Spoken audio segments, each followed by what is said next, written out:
Hello.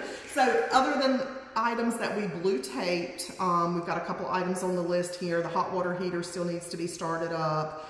Your banister to upstairs, that rail needs a final stain coat or a poly coat on it. We've got a hole in the backyard that needs to be filled by the patio. Your splash blocks are missing off the downspout gutters. I'm going to ask them to get the exterminator out here and do a quick little spray, if they will, around back, because we found some spiders. And there's a vinyl gap above the garage in that gable that they need to take care of. Other than that, do you want me to go ahead over a couple of the little quick things? So your fire paste, your gas logs are installed by Stevenson's Heating and Air. This is the same company that did your HVAC system. They will warranty those gas logs for 1 year, but they require that you let them come do the startup on it. So this neighborhood runs on propane. What you're going to do is call your propane company. We give you a list of vendors, or you can choose your own.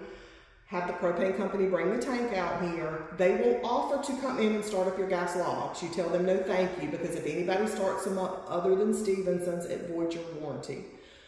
So get your propane tank set out here, then call Stevenson's. There'll be a little certificate with contact information in your closing binder, and ask them to come do the startup, and they will do that for free if you do it within 60 days of closing.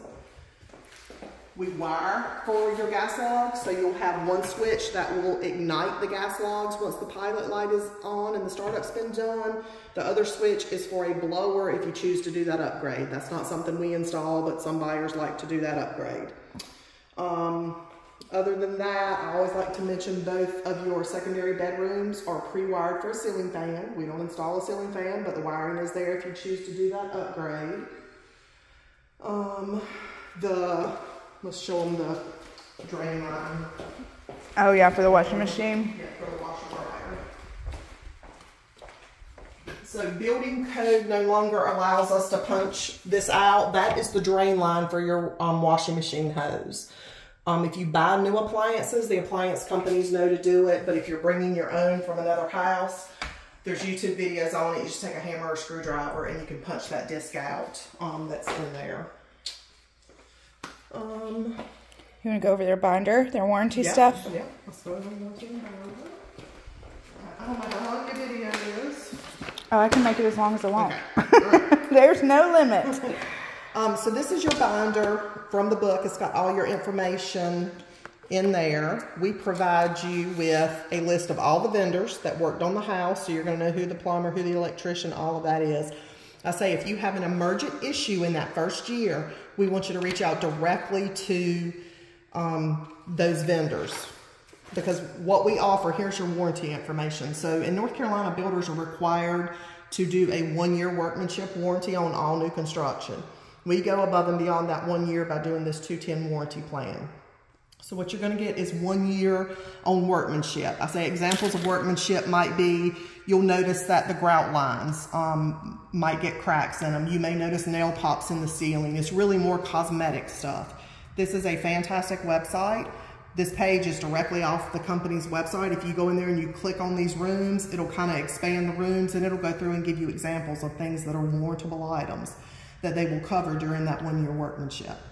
So above the 1 year, the 210 program gives you 2 years on systems in the house, and then you get 10 years on structural, roof, foundation, trusses, all that, warranted for 10 years, and that part of the warranty is transferable to a new owner should you sell the house within that 10 years.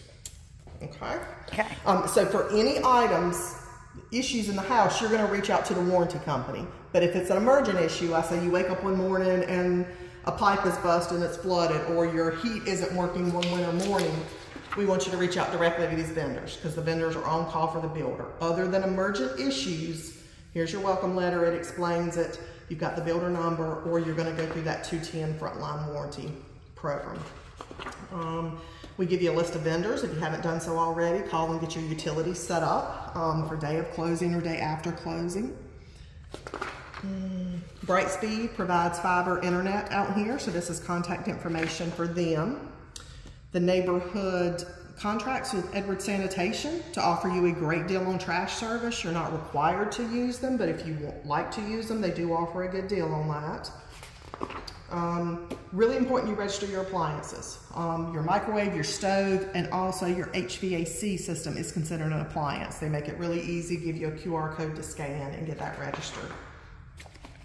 This is that certificate I was talking to you about for the startup of the gas logs. Stevenson's will come do that startup for free as long as you call them within 60 days of closing. And you have to make sure you have your propane tank out here. Some people say, oh, it's summer, I'll wait until December and I'll get my propane tank. Well, they're not gonna do your startup for free if you wait that long.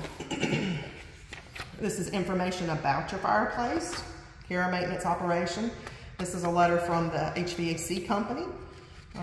They do offer maintenance plans. If you like to put your HVAC on a maintenance plan, that's an option you can do with them. Christine puts together a little making it last, just care and maintenance of different stuff in the house. Next few pages are information from E2 Technologies. They're the guys that do all the smart features in our house. So you have an alarm system, you have a really smart hot water heater. It's got several different modes. It's a dual energy system. I always recommend reading up on the book because, like, if you like your hot water hotter, if you like it faster, if you go on vacation, there's a mode for vacation mode, so it does energy savings. But these are pages about y'all have some smart light switches too, huh? Yes, we have smart light switches. Joey will talk to you about those. Any of the light switches you see that have these blue lights on them, it's because they're to an exterior light, and if you choose to do so, you don't have to pay to have your alarm system monitored. But if you can make upgrades and you pay to monitor it, you can actually turn those lights on and off from an app on your phone if you choose to do that program. Same thing with some of your electrical outlets will have a little blue light on them, that one over there. So if you've got a lamp plugged into it, you can set it on a timer or you can turn it on and off from your phone. So, and Joey will be happy. We'll provide your contact information to Joey with E2, and he'll be happy to come out and kind of give you an orientation and talk to you about options with the alarm system. Nova Floors is who does our LVP flooring for us, so that's care and maintenance for that, care and maintenance for your granite. Information from the landscaping company. That's something else I wanted to put on their list, is to weed the front flower bed. So Ford Landscaping gives you care and maintenance of their items, as well as they can do grass cutting if you choose to want to have somebody to do that. Christine puts together a welcome to the neighborhood packet. It's just restaurants, grocery stores, whatnot in the area. This is your certificate of occupancy. This lets you know that Johnston County Building Inspections has been out here during each phase of the construction process. We've passed all of our inspections and been issued that final certificate to occupy the home. I have this in my inbox. I'm going to send it to him when I get home. Okay, perfect. Yep, we'll have you sign, initial, and provide contact information on this. This is the application for the home warranty. The attorney will mail this off to the warranty company. At closing, it usually takes them about 30 days to know who you are. So that's why you're going to use that builder phone number for the first 30 days. And then after that, you do everything through 210 warranty. But we put a copy of the application in here just so you have it. This is your paperwork from the termite company. In North Carolina, builders are required to do soil treatments for termites on all new construction. So this is that paperwork. Noose Termite and Pest Control will reach out to you about month 11 and say, hey, we did your initial soil treatment. Do you want to continue termite treatment with us? You are not required to, but we say it's North Carolina. We absolutely have termites. We think it's a good idea to have a termite bond, and it is cheaper to continue that service with the initial company that did the treatment than start it over with a new company. But that, again, is completely your choice. This is a copy of your septic permit. You are on a pump system out here, so this will, I'm going to do it this way, and your agent can talk to you about this. She's very familiar with this, but I'm just going to do my quick spiel. So here's the street out here, your driveway, and your house. Your tanks, these square boxes represent where your tanks are. That's where all the, I don't know if you're familiar with living on septics, but anything you flush, put down the water, washing machine fluids, kitchen sink, everything goes out of the house into those tanks. The solids are held in those tanks, and the liquids are pumped to a distribution box, which is represented here, and typically we have a stake out in the yard so they can see where that D box is. From that distribution box, it feeds into these 4 lines to dissipate that water that's coming from the septic. So we just say it's really important for you to know, and we give you general dimensions, this is just general, It's really important for you to know where those lines are because we don't want to park cars. If you decide to do a storage building, a pool, anything like that, you don't want to put anything on top of those lines or drive across them so that the soil gets compacted, because that does not let your septic lines function efficiently like they should. Okay, and if you got any questions about where those lines are, even a fence, like if you just fence a portion of that backyard, we don't want to post-hole dig and damage those lines back there. And if you have any questions about that, you can call Johnston County Environmental, can come flag the lines for you, or you can call a private septic company and they can come flag those lines if you decide to do any additions in the backyard. This is just a brochure from NC State, and it talks to you if you're not familiar with septic tanks and how they work, and just general information on that. This is a letter from North Carolina Department of Transportation. So we always say in subdivisions, it's important to know who's responsible for maintaining your roads. Here we go. So while the subdivision is being built and under development, the developer is responsible for maintaining the roads. This is a road maintenance agreement. It has been recorded in the Johnston County Courthouse saying that the developer is going to be responsible for maintaining these roads during construction. After construction, the developer turns them over to the state of North Carolina to maintain, and this is a letter for you from the state of North Carolina saying they've inspected the roads out here, they have been built to North Carolina standards, and they will take over maintenance at some point in the future. Right after the last lot sold, huh? Ain't that usually? Yeah, and then a lot of times if any damage has been made to the road, they require the developer to come back in and fix it. And then once everything's fixed, the state takes over maintenance. You do live in a subdivision with an HOA and restrictive covenant, so if you decide to make any changes with that storage building, fence, whatever, you do have to submit that to the Architectural Review Committee, so that's the information on that, forms on that for you to do that. We provide you with a copy of the plat, for your section of the subdivision, so this shows you where your lot is and the general dimensions on it.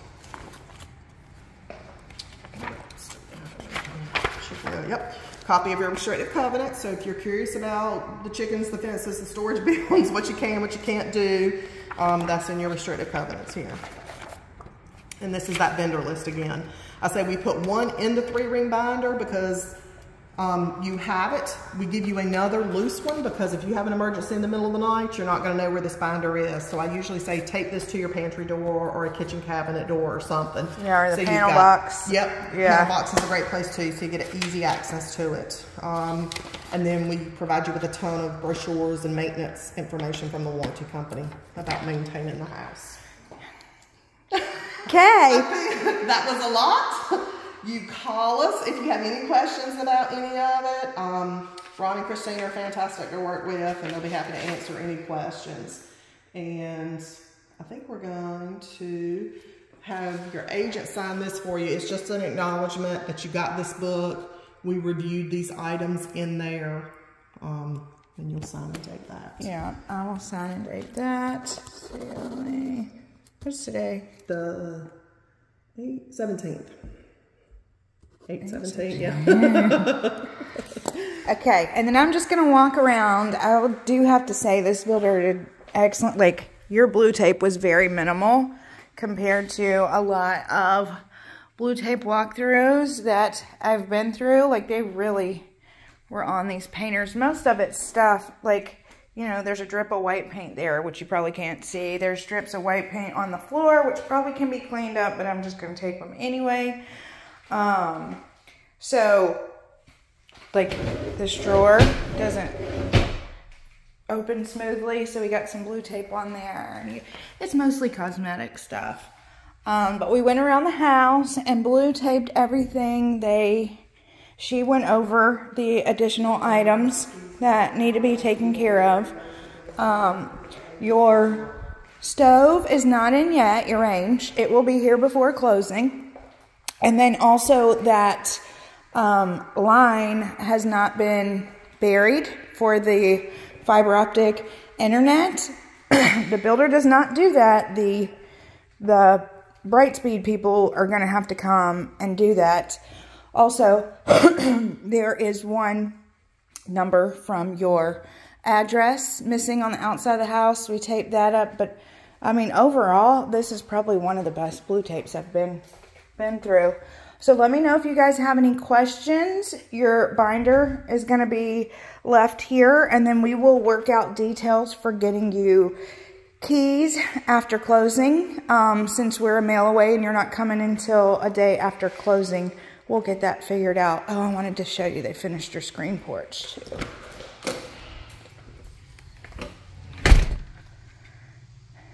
Cute, cute, cute. There's your big backyard. Oh, also too, I recommend, so right now you have wooden stakes in the ground that mark your property lines from your, from when they did the initial survey. I would recommend putting something metal and more permanent there, because once those stakes come up, in order to know where your property lines are again, you have to have another survey. Okay, let me know if you guys have any questions. Thanks.